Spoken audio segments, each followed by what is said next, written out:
මම අද video clip එකකින් කතා කරන්න බලාපොරොත්තු වෙන්නේ සාමාන්‍ය ජෙමොලොජිකල් මයික්‍රොස්කෝප් එකක් සහ පෝර්ටබල් ජෙමොලොජිකල් මයික්‍රොස්කෝප් එකක් අතර තියෙන වෙනස මොකක්ද කියලා. එතකොට මේ තියෙන්නේ අපේ සාමාන්‍යයෙන් පාවිච්චි කරන ජෙමොලොජිකල් මයික්‍රොස්කෝප් එකක්. ඒකේ විභේදන බලය නැත්නම් සූමින් ලෙවල් එක විශාලනය කරලා බලන්න පුළුවන් සාමාන්‍යයෙන් 40 ගුණයක්. අපි කියන්නේ 40x කියලා. එහෙම නැත්නම් සාමාන්‍යයෙන් ඔකට වෙන attachments දාලා 90x 90 ගුණයක් විශාලනය කරලා බලන්න පුළුවන්.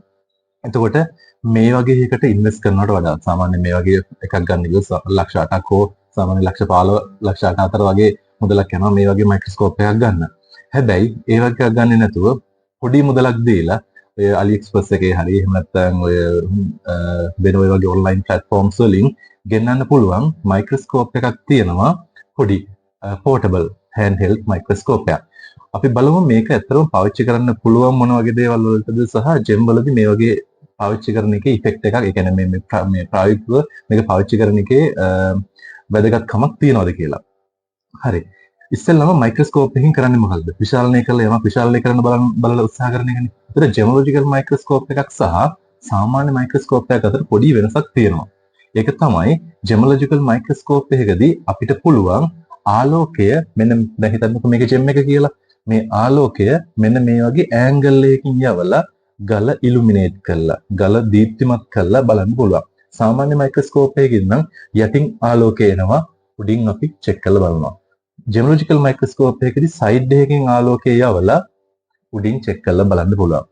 ඒකට අපි කියන්නේ මෙතනින් බලන්න යන ට්‍රාන්ස්මිටඩ් ලයිට් එකනේ. මේක අපි කියන ඩාර්ක් ෆීල්ඩ් ඉලුමිනේෂන් එක. ඒ කියන්නේ අපි ගල දීප්තිමත් කරනවා ඇහැට අමාරු වෙන්නේ නැති වෙන්න.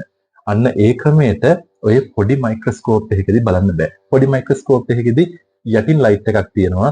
ඒ ලයිට් එක මේක හරහා මේ ඔබ්ජෙක්ට් එක හරහා නැත්නම් අපි මේකදී පාවිච්චි කරන ජෙම් එක හරහා ආලෝකය ගිහිල්ලා අපි උඩින් චෙක් කරලා බලන එක තමයි කරන්නේ. මෙන්න මේකින්ද ජෙමොලොජිකල් මයික්‍රොස්කෝප් එකක් විදියට අර පොඩි මයික්‍රොස්කෝප් එක එතරම්ම සාර්ථක වෙන මයික්‍රොස්කෝප් එකක් නෙමෙයි. ඊළඟට අනිත් දේ තමයි මේ වගේ මයික්‍රොස්කෝප් එකක් පාවිච්චි කරද්දී එයාලා ඒකට පාවිච්චි කරන කාචවල තියෙන ටෙක්නොලොජි එක. එයාලා ලොකුවටම ඒ ගැන කන්සිඩර් කරන්නේ නැහැනේ. ඒ කියන්නේ පොඩි මුදලකටනේ ගන්න පුළුවන් වෙන්නේ. ඒකින්ද මේ වගේ එක අර අපි කියනවා ක්‍රොමැටික් ඩිස්ටෝර්ෂන් එකක් තියෙන්න පුළුවන් කියලා. ඒ කියන්නේ වර්ණය හරියටම අර මේ දේ දුන්නේ වර්ණ වලට වෙන් වෙලා ඉමේජ් එක පොඩ්ඩක් ඩිස්ටෝර්ට් වෙලා. ඒ කියන්නේ මේ වෙනස් වීමකට ලක් වෙලා පේනවා.